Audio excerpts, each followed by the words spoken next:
यार कैसे हैं। मैं योगी योगेश्वर काल भैरव मंदिर परिवार से स्वागत करता हूं।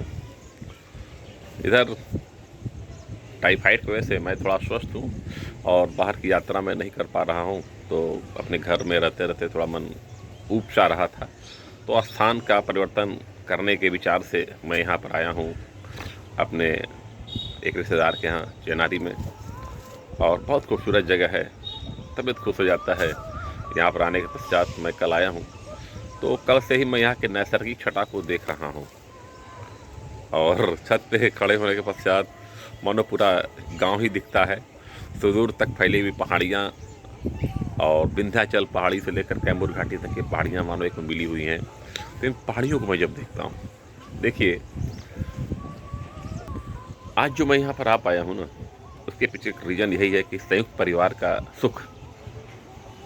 बड़े शहरों में जैसे ही लोग थोड़ा सा अपना विवाह हो रहा है, ये तत्काल एकाकी हो जा रहे हैं, अपना परिवार अलग कर ले रहे हैं। मगर आज प्रभु कृपा से हमारा परिवार जो एक साथ रहता है, हमारे भैया, हमारे छोटे भाई, हमारे बड़े भाई, माता पिता एक साथ, तो परिणाम यह है कि जब हम लोग को कभी सुख और दुख होता है तो एक साथ दिखाई पड़ते हैं। इसीलिए कहते हैं कि भाई जैसा हित नहीं और भाई जैसा शत्रु नहीं। तो यह भाई के साथ रहने का ये परिणाम है कि भैया के ससुराल वालों के यहाँ हमें आकर हवा बदलने का, यहाँ पे रहने का अवसर मिल रहा है। और वे लोग भी बड़े आत्मीयता से हमें आमंत्रित करते हैं, लेने आए हमें, ये सब चीज़ें आती हैं। इसलिए कहने का अभिप्राय, इस वीडियो का उद्देश्य सिर्फ इतना ही है कि हम लोग वास्तव में अगर सुख चाहते हैं ना, तो किससे सुख चाहते हैं? दूसरों से सुख चाहते हैं।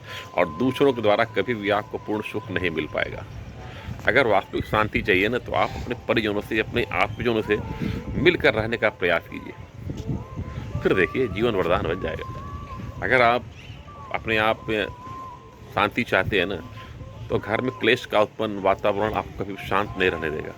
इसलिए उस क्लेश को अगर आपको मिटाना है ना, तो आप शांति बनाइए मन में, और कुछ बातों को त्यागने का, नज़रअंदाज करने का प्रयास कीजिए। हो सकता है मुँह पीछे बहुत बातें आपके अनुकूल न कही जाती हों, तो आप उसको तुरंत सुनिए नहीं, तुरंत रिएक्शन मत दीजिए। फिर देखिए आज यह जो संदेश जा रहा है ना, हर घर में हर व्यक्ति सिर्फ अपने अपने लिए सोच रहा है। ऐसा नहीं हो, परिवार के लिए सोचिए। अगर आपके पास शत्रु आते हैं ना, सबसे बड़ा उसका मुकाबला करेगा आपका भाई।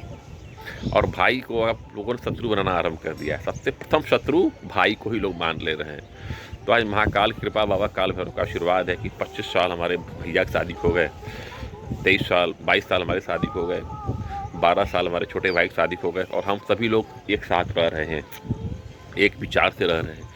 शायद यह भी एक बहुत बड़ा योग ही तो है। योग का अर्थ है जुड़ना। तो आज जो मैं जुड़ पा रहा हूँ, वह एक बहुत बड़ा योग है। और समाज में मेरा यह प्रयास है। देखिए बहुत सी चीज़ें होती हैं, मेरी पत्नियाँ, भाभी की पत्नी, भैया की पत्नी, मेरी भाई की पत्नी, ये लोग आपस में संघर्ष करें, करने दीजिए, क्योंकि वे लोग एक माँ के गर्भ से तो है नहीं, और हम तीनों भाई तो एक माँ के गर्भ से हैं। क्या कभी आपने किसी 3 कुंवारे भाइयों को अलग होते हुए देखा है? नहीं ना। तो जब कुंवारे में हम लोग अलग नहीं रह सकते, तो शादीशुदा के बाद भी तो हम एक साथ रख सकते हैं। ये एक प्रयास होना चाहिए। इसलिए हर छोटी छोटी बातों पर प्रतिष्ठा के विषय मत बनाइए। जवाब देना उचित नहीं है। आंखों को बंद करना चालू कीजिए, मौन रह जाइए, उठकर चले जाइए। वो चीखती है, आप शांत रहिए। हाँ, पानी सर से ऊपर जाए तब अवश्य विरोध कीजिए। फिर देखिए आपका परिवार एक रहेगा, और यह खुशी आपको तो जितनी मिलेगी उससे कई गुना आपके माता पिता को मिलेगी। तो क्या आप अपनी जननी के लिए अपने माता पिता, परमेश्वर को, समान जी को आप मानते हैं, या जिनका दर्जा प्राप्त है, जिनको अधिकार है, क्या उसकी खुशियों के लिए अपने माता पिता की भावनाओं को सम्मान करने के लिए अपने भाई बहन के साथ मिलकर नहीं रह सकते? मुझे लगता है कि हम सभी को यह संदेश देना चाहिए। सनातन धर्म ने कभी भी अलग रहने की परंपरा को प्रोत्साहित नहीं किया है। जय काल भैरव। आशा है कि आप अपने परिवार के साथ रहने का प्रयास अवश्य करेंगे और छोटी छोटी बातों को भूलने का प्रयास करेंगे। हर हर महादेव। मैं योगी योगेश्वर आपको पुनः नमन करता हूँ, और यदि हमारी कोई बात बुरी लगे तो आप हमें क्षमा कीजिएगा। जय काल भैरव।